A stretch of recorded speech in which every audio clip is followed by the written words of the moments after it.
Hey everyone, welcome back to KMT. I'm Ed Caffrey, ABS Mastersmith here in Great Falls, Montana. It's been quite some time. We haven't been idle since we've been doing videos.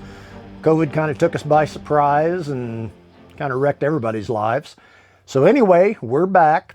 We're very excited right now because under this, those of you that know me know I'm a big fan of the KMG grinders.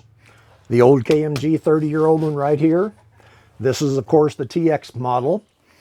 But for about a year now, I've been working with the folks at Beaumont Metalworks who produce the KMG grinders.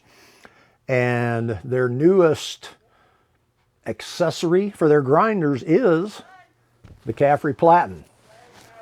This is a Platen I designed almost 30 years ago.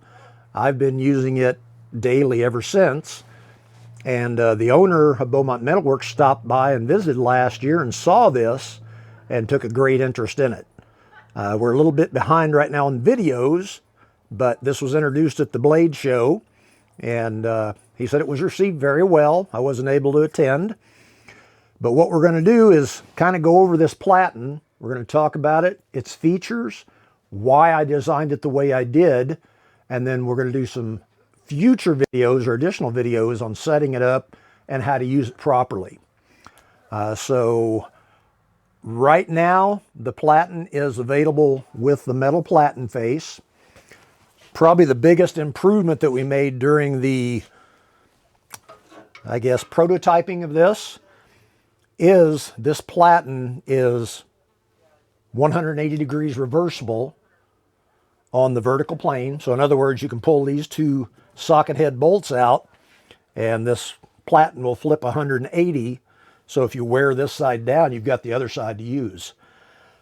Something else we're going to be doing in the future is the folks at Beaumont are going to be offering a replacement Platen face that is already set up and just all set for you to apply your own glass. We talked a lot about the glass Platen and how we wanted to do that. One of the things that I did years ago when I built these, and for a few folks, I tried to send them glass Platens, and it never failed. However well I tried to package or wrap, glass was always damaged in shipping, and it's just a big, big hassle. And so what I suggested, and the folks at Beaumont accepted, was they're going to offer the ready-made Platen faces, which I'll show you in a future video, and they're going to be set up ready for you as an individual to purchase and apply your own glass. And as I said, there'll be more on that in the future. So right now, one of the things you saw me do with this Platen, we'll just get into how it's going to come to you and how it's going to be set up and all that. First things first, let me grab a straight edge. This Platen is probably going to come to you without the Platen face adjusted correctly. So you can see right now there's a big, big gap. If you put a belt on this and run it, it's going to be a train wreck. And what I'm going to show you right now is I'm going to show you how to loosen these two bolts and then move this Platen face out to the correct distance so that you have the least amount of problems, and I'll explain why as I go. So first, what are this, 3/16? Yeah, these are 3/16 Allen heads. I'm going to lock it up like this for right now. These are slotted, so you loosen them, obviously they're going to fall right out. So the first thing you want to do is mount your Platen on your grinder, on your tooling arm, and I'll talk more about the rotation on the tooling arm in a moment. Tighten it down a little bit, make sure everything's loose.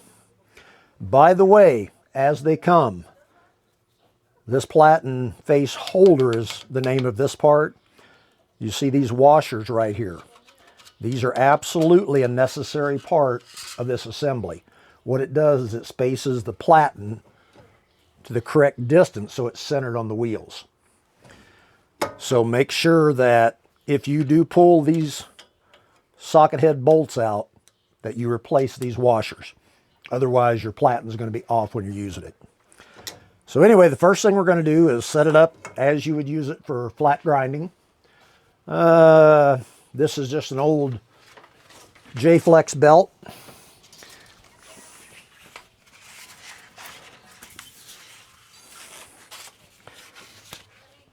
Place it on, tighten your belt. And then what I do is more or less eyeball where vertical is going to be on the platen. Okay, as you'll notice right now with the platen all the way back, you've got to move that platen. The thing that I've seen most guys do is they don't move that platen out far enough.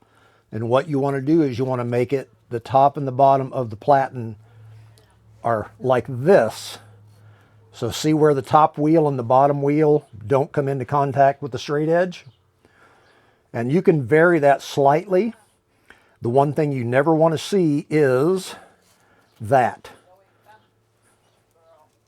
You never ever want to see where the platen is hitting where platens line up with the wheel. Common knowledge would say that's right, but again, no. Got to bring it out a little bit. And this can be a tricky thing, but you need to just snug these bolts ever so slightly. Just enough to keep the platen from being totally loose, and then I drop that in the water. Yep, this is going to be a great day of filming. But anyway, you can see I've got the distance between the top contact wheel and the straight edge, and again at the bottom. So what you have to be cautious of is when you tighten this down, sometimes it'll move. Nope, it didn't do it that time. But ideally, this is what you're looking for. You're looking for this space right here and this space right here. And now the why for that. You can use this to flat grind a lot of things. As long as these wheels or the platen is protruding in such a manner that the wheels don't contact your work, either on the top or the bottom, that's where you need it. You will immediately know if these are not in proper position because you're going to wind up pulling your work off and there's just going to be big hollows wherever the top or the bottom wheel contacted. So that's the first one. Got it out of the box. You get the platen set to where it's a usable piece of equipment. Okay, so now let's talk about some features of this platen. The tooling arm, and I'm just going to loosen it up and pull the platen out real quick, is set up with a 3/4 inch hole, obviously a clamp down style. I used to go through all kinds of hassles of making different cuts, but I found out this is a very easy and ideal way. If you have a milling machine in your shop or a 3/4 inch drill bit, you can do this yourself. It's not really that difficult. But anyway, as it comes, you'll have this tooling arm. You'll have the 3/4 pin that goes in it. And of course, you've got full rotation. Okay, what everybody asks me is why did Ed Caffrey choose an 1.5 inch top wheel and a 3-inch bottom wheel? I'm about to show you why. And actually, I can probably do both with this. This is just a little prototype knife that I was working on. A lot of times I'll make choke-up points on my blades. What I found over the years is this 1.5 inch wheel at the top of the platen is absolutely ideal for cutting that in. So I've done, not only can I flat grind on this, and I'm just going to put the belt on and actually turn the grinder on and run it at low speed.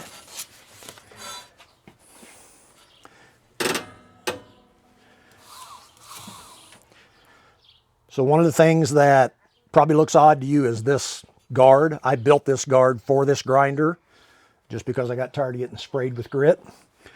So anyway, I'm going to turn this on. A little bit cockeyed, so let me straighten that up. Try to get a vertical on it. There we go. So you want that as vertical as possible. But here's where it's all about. I can cut those in, anything from my heaviest grit belts to my finest grit belts. What I found is, and I always teach when I'm building knives, front of handles are small, back of handles are large. That's because of the way the human hand's shaped. This 3-inch wheel at the bottom is the perfect radius for creating the back of the knife handle. So you can just, whether you're working on it or finishing it, and you can bring it in right to the tip on the end of the handle, but you don't go over it. So there are the reasons very quickly as to why I chose these sizes of wheels. Obviously, that can vary from person to person, but I can tell you that 95% of the people prefer when the cut ends are made with these size wheels. So that's why they're here. What else can we do with this Platen? Cut it loose if you choose to do so. Then you have inch and a half wheel to grind whatever you choose to grind on. Stop it again, loosen the belt. Then, this is probably one of the most useful things that, without buying a different attachment, is you got a slack belt. So now, grinding on a slack belt, all you have to do is rotate your Platen. As we did with the inch and a half wheel, we rotate the Platen again. This one I'm going to have to loosen the arm just slightly. Okay, get that in. And there we've got it running on the 3-inch wheel, so if you choose to do so, then you're in here like this. I have had a couple people ask questions about, can I change the size of these wheels? The short answer is yes, you can, but I'd advise not, because this Platen is set up such that it operates at its peak efficiency with these size wheels. So if you guys go goofing around and changing things and it's on you, don't call me, don't call KMG. Okay, there is one other thing, and I'm going to have Tim wander over here and come on the other side of this grinder. And this is just a value added for this video. I want you to look at my tensioning on the ratchet on this KMG TX grinder. Something that most people don't realize or understand.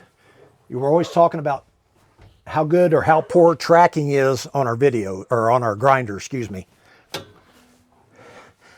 Okay, if you notice, I marked this. The reason that I did this, that is the point where the idler wheel is dead nuts level.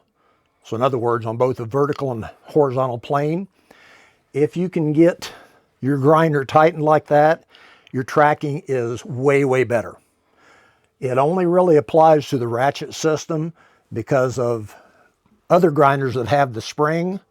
You just simply can't, you don't have any real adjustment, just other than as tight as that spring will go. But it's very, very important, again, and a lot of people miss it setting up their grinders. When you tighten the belt, if this wheel is dead square, I mean, watch the way this tracks now. Barely moving my tracking, and that belt just wherever I want it to go. Very, very precise and very, very fine tracking. If I change that to where that wheel's lower or higher, one way or the other, the tracking will tend to jump. So that's your value added to this video. Okay, now let's talk about the business end of this. What's going to happen is the folks at Beaumont already have this on their website. You're going to be able to go to my website, www.caffreyknives.net, and I'll have a page on there about this Platen. I'll also have links to all the important information, not only on to KMG, but also to KMT, Knife Maker Training. Feel free to send me any questions or contact me, and I'll be happy to answer them. We're going to also do a video in the future on applying the glass to the Platen. You know, again, I'm just really, really thrilled that KMG is designing, or didn't design, we designed, but building these and selling them. I think it's just cool. Gives Tim something to do now behind the camera, because Tim's back to work. So again, thanks to the folks at Beaumont Metalworks for producing the Caffrey Platen, and hope you guys enjoy it. Until next time, thanks very much.